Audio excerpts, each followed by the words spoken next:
Good morning student. आज हम respiratory system का सेकेंड पार्ट पे हैं।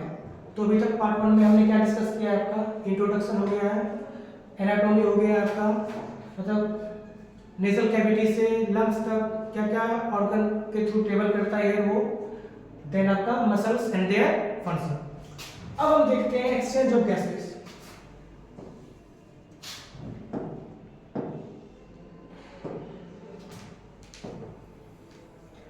ये आपका एल्वियोली है और नीचे ये है पल्मोनरी कैपिलरी।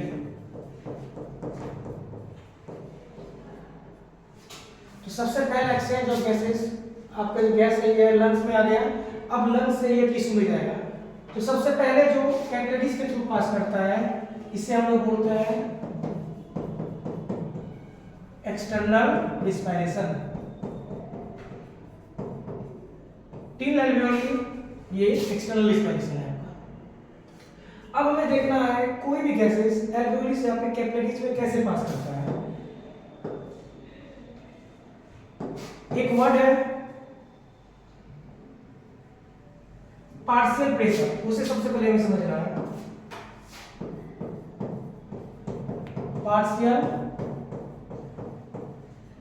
प्रेशर, सपोज ये मिक्सचर ऑफ गैसेस है,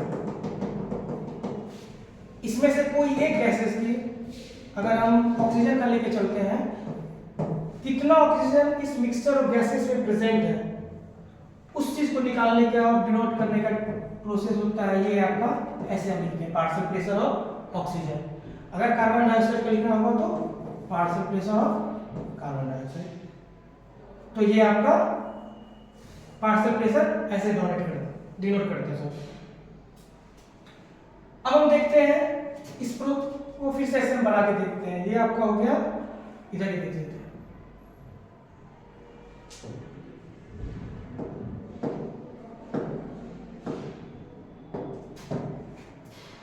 ऑक्सीजन आपका बाहर से अंदर आ रहा है, इसको अलग ये हो गया। ऑक्सीजन आपका बाहर से अंदर आ रहा है, तो ऑब्वियसली बाहर में पार्शियल प्रेशर आपका ज्यादा होगा, उसके बाद कैपिलरीज में कम होगा, क्योंकि हाई टू लो पास करेगा तभी तो ये कैपिलरीज में आ पाएगा। तो बाहर में पार्शियल प्रेशर कितना आता है आपका 159, और एटमॉस्फेयर से जैसे ही एल्वियोली के अंदर आता है यहाँ पे आपका पार्शियल प्रेशर हो जाता है 104, और ये पल्मोनरी कैपिलरीज में जब जाता है उस समय पार्शियल प्रेशर आपका हो जाता है 40। ये तो आपका आ गया ऑक्सीजन। अब क्या है, एक्सचेंज ऑफ गैसेस हो रहा है। गैसेस एक्सचेंज होने के बाद कार्बन डाइऑक्साइड आपका बाहर निकलेगा। ये कार्बन डाइऑक्साइड आपका बाहर निकल रहा है। अब सपोज ये देखना है, समझना है, जब कार्बन डाइऑक्साइड आपका कैपिलरीज से लंग्स के थ्रू एक्सपिरेशन जो लोग करते हैं बाहर निकलता है तो वो भी हाई टू लो जाएगा। तो यहाँ पे कैपिलरीज में पार्शियल प्रेशर आपका रहता है 45, और जैसे ही एल्वियोली में जाता है इसका पार्शियल प्रेशर रहता है 40, और जैसे ही बाहर निकलता है इसका पार्शियल प्रेशर हो जाता है 0.5 + 0.5। तो बेसिकली एक्सचेंज ऑफ गैसेस क्या है, एल्वियोली से पल्मोनरी कैपिलरीज में जो एयर आ रहा है, जो गैसेस आ रहे हैं, उसका एक्सचेंज कैसे हो रहा है। उसकी exchange basically partial pressure of oxygen जो बाहर से अंदर के थ्रू आ रही है, ये आपका 159, देन 104, देन 40, ये आपको याद रखनी है। और कार्बन डाइऑक्साइड जो बाहर निकल रहा है फर्स्ट 45, देन 40, देन 0.5, और ये आप जानते ही हैं इस साइड ये आपका हो गया पल्मोनरी आर्टरी, ये पल्मोनरी कैपिलरी, और इस साइड आपका हो जाएगा पल्मोनरी वेन। इधर आपका पार्शियल प्रेशर ऑफ ऑक्सीजन रहता है 90 to 95 ऐसे रहता है। ये हो गया पल्मोनरी कैपिलरीज में एक्सचेंज ऑफ गैसेस। अब कैपिलरीज में आ गया, गैसेस आ गए, अब यहां से टिश्यू में जाना है। अब दूसरा में देखना है, ये आपका कैपिलरीज में आ गया, थोड़ा सा इसको और छोटा,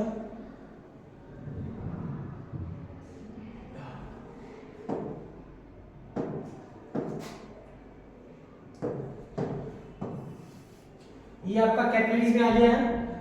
लिख देते हैं इधर पार्शियल प्रेशर, ये हम लिख देते हैं आपका ऑक्सीजन का ये 95, कार्बन डाइऑक्साइड का, और ये आपका हो गया टिश्यू। तो ऑक्सीजन बाहर से अंदर जाएगा, 95 कैपिलरीज में है तो टिश्यू में जाएगा ऑक्सीजन, तो ऑब्वियसली क्या हो जाएगा, उससे कम हो जाएगा। तो यहाँ पे पार्शियल प्रेशर टिश्यू यहाँ पे हो गया आपका 40। अब कार्बन डाइऑक्साइड अंदर से बाहर निकलेगा, तो अंदर में क्या है 40, बाहर में क्या है 45, सॉरी ये हो गया आपका 45 और ये आपका 40।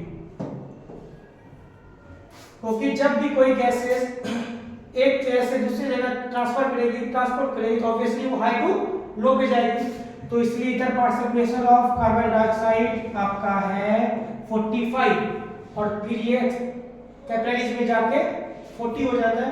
इस तरह करके ये बाहर निकल के एलवीडी के थ्रू नोज से एक्सपायर हो जाता है, बस एक्सप्रेशन हम करते हैं।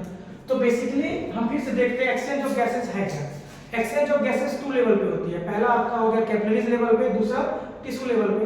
कैपिलरीज लेवल पे जो हो रहा है बाहर 159 था, देन 104, देन कैपिलरीज में 40, इधर आप क्या हो गया कार्बन डाइऑक्साइड 45, देन 40, देन 0.5। अब कैपिलरीज से टिश्यू में जाना है, ये आपका सिस्टमिक का है, कैपिलरीज से जाएगा टिश्यू में, तो बाहर है 95 तो अंदर इससे कम हो जाएगा, partial pressure oxygen that is 40, और कार्बन डाइऑक्साइड अंदर से बाहर निकलेगा, बाहर में अंदर में 45 ये निकल के क्या आ जाएगा बाहर, पार्शियल प्रेशर कार्बन डाइऑक्साइड क्या हो जाता है 40। अब क्या है गैसेस आपके जितने भी है वो एक्सचेंज होके टिश्यू लेवल पे आ गए। अब गैसेस का क्या होगा ट्रांसपोर्ट। अब गैसेस हो जाएगा आपका ट्रांसपोर्ट। तो दूसरा टॉपिक जो आज हम पढ़ेंगे एक्सचेंज ऑफ गैसेस के बाद वो है आपका transport of gases. Transport of gases, ये जो आपका हेमोग्लोबिन है, नॉर्मली सबसे पहले एक चीज हम जानते हैं हेमोग्लोबिन के बारे में। हेमोग्लोबिन किस दो चीज से बना हुआ है, एक है आपका हेम, दूसरा है globin. Globin in the sense ये आपका एक प्रोटीन है जिसमें 2 अल्फा और 2 बीटा चेन प्रेजेंट है, 4 आयरन रहता है इसमें प्रेजेंट। तो ये आपका हेमोग्लोबिन है। हेमोग्लोबिन क्या है, हीम से बना हुआ है, हीम एक आपका आयरन हो गया, देन ग्लोबिन में 2 अल्फा एंड 2 बीटा रहता है। अब हम ये देख लिए हेमोग्लोबिन समझ लिए अच्छे से। अब इसके अंदर ट्रांसपोर्ट ऑफ गैसेस में होता क्या है, नॉर्मली ये जो आपका ऑक्सीजन है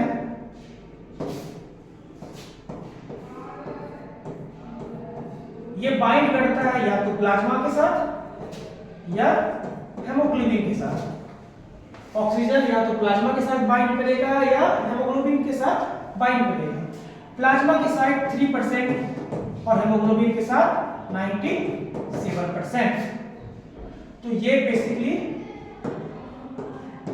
ऑक्सी हेमोग्लोबिन बनाता है। ये क्या बनाता है आपका ऑक्सी हेमोग्लोबिन। तो नेक्स्ट टॉपिक हमारा क्या रहेगा, ऑक्सी हेमोग्लोबिन कर्व। जो हम ऑक्सी हेमोग्लोबिन कर्व देखेंगे जिसे हम लोग ऑक्सीजन डिसोसिएशन कर्व भी बोलते हैं।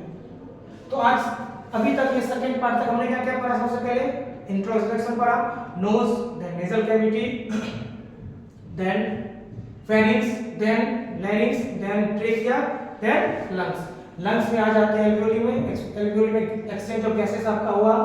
एक्सचेंज ऑफ गैसेस एल्वियोली से पल्मोनरी कैपिलरीज में गया, पल्मोनरी कैपिलरीज से सिस्टमिक सर्कुलेशन में चला गया, उधर से आपका टिश्यू में चला गया। अब जब टिश्यू में ब्लड आया तो ट्रांसपोर्ट होगा, ट्रांसपोर्ट होने के लिए ऑक्सीजन हेमोग्लोबिन के साथ बाइंड करेगा या प्लाज्मा के साथ 3% और हेमोग्लोबिन के साथ 97%। इसी को हम लोग बोलते हैं ऑक्सी हेमोग्लोबिन।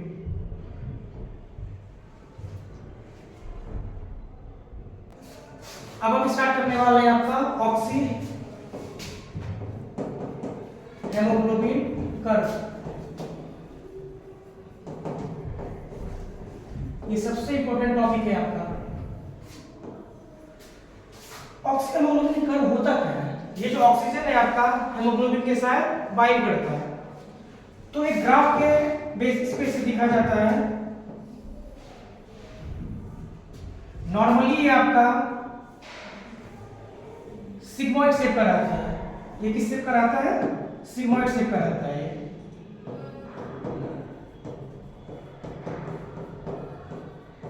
सिग्मोइड शेप का ये कर्व आता है जो ग्राफ हम डेवलप करते हैं। अब इसमें क्या चेंजिंग हो सकता है? या तो ये आपका राइट शिफ्ट हो सकता है,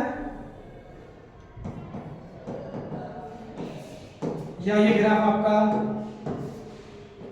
लेफ्ट शिफ्ट हो सकता है।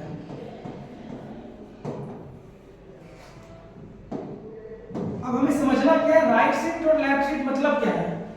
राइट शिफ्ट मतलब अगर ये टिश्यू के साइड जा रहा है, राइट शिफ्ट मतलब ये टिश्यू के साइड जा रहा है, और लेफ्ट शिफ्ट मतलब ये एल्वियोली की साइड जा रहा है। तो बेसिकली ये हमें पता चल गया। अब टिश्यू के साइड कैसे जाएगा? क्या क्या फैक्टर है जो इसको हेल्प करेंगे टिश्यू के साइड जाए? तो हमें देखना है कुछ फैक्टर है जो ये ऑक्सी हेमोग्लोबिन कर्व को ब्रेक डाउन करने में हेल्प करेगा ताकि वो टिश्यू के साइड जा पाए। तो सबसे पहला है अगर पीएच डिक्रीज करेगा, पीएच डिक्रीज में से ये एसिडिक है। दूसरा, तीसरा partial pressure of carbon dioxide ज्यादा रहेगा, और चौथा टेम्परेचर ज्यादा रहेगा। तो ये चार फैक्टर के कारण से ऑक्सी हेमोग्लोबिन कर्व, जिसे ऑक्सी डिसोसिएशन कर्व भी बोलते हैं, वो आपका राइट साइड शिफ्ट करता है। इसका एक नाम है, ये जो अगर राइट शिफ्ट कर रहा है इसको हम लोग बोलते हैं बोहर इफेक्ट। क्या बोलते हैं इसे? Bohr effect. अब ये शिफ्ट कर रहा है left side, left side shift करना मतलब एल्वियोली की साइड जा रहा है। तो इस साइड क्या क्या फैक्टर है? इससे भी सूत्र लिखते हैं फैक्टर। तो इसमें पीएच क्या होगा? इंक्रीज करेगा, ये एल्कलाइन होगा। इसमें क्या है? Partial pressure of oxygen increase करता है, इसमें टेम्परेचर डिक्रीज करता है। तो ये चार फैक्टर अगर लेफ्ट साइड कर्व में हेल्प करते हैं, और ये चार फैक्टर राइट साइड में हेल्प करता है। अगर राइट साइड मींस अगर टिश्यू के साइड जा रहा है उसे हम लोग बोलते हैं बोहर इफेक्ट, और अगर लेफ्ट साइड जाएगा तो क्या बोलेंगे? इसे हम लोग बोलते हैं हेल्डन इफेक्ट। इसे बोलते हैं हम लोग हेल्डन इफेक्ट। तो ये दो चीज ऑक्सी हेमोग्लोबिन का बहुत जरूरी और मस्ट टॉपिक है। ये आपका जितने भी मेडिकल फील्ड है ये सब में जरूरी होता है ऑक्सी हेमोग्लोबिन का।